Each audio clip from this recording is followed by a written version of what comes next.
Quando c'è da celebrare in qualche modo il suo amico Pierpaolo Pasolini, lui c'è sempre. 83 anni, oltre 60 passati tra macchine fotografiche e camere oscure. E Mario Dondero, leggenda del fotogiornalismo italiano.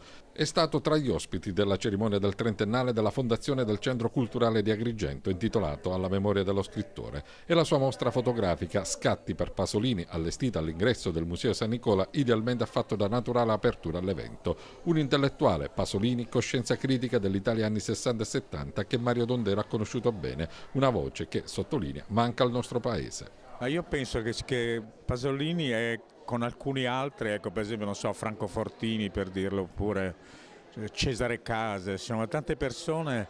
L'Italia ha pieno anche di gente anonima formidabile che non conosce nessuno e delle volte appaiono sommersi da tanti altri aspetti tristi che sono una crescita del malcostume che è avvenuta in questi ultimi anni, in cui però alla quale bisogna reagire assolutamente, anche perché ci sono nel fondo del paese delle energie eccellenti.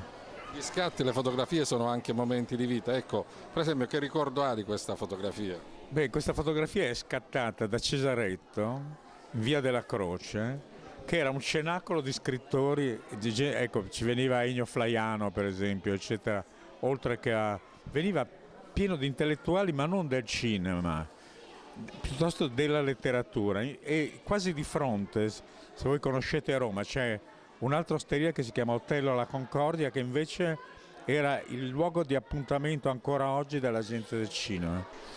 Siamo sul set La Ricotta, Orson Welles. Sì. Orson Welles, era molto interessante vedere anche il rapporto.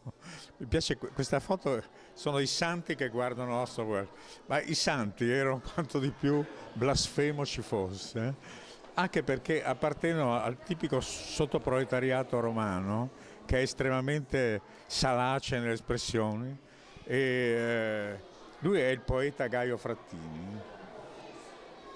Questo è, insomma, praticamente nessuna di queste foto è posata, sono raccolte al volo, diciamo.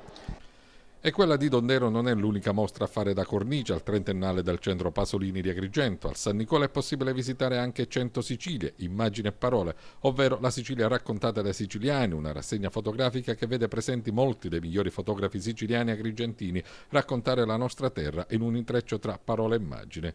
È la View dei Girgenti, viaggio fotografico ad Agrigento negli anni 1850-1870.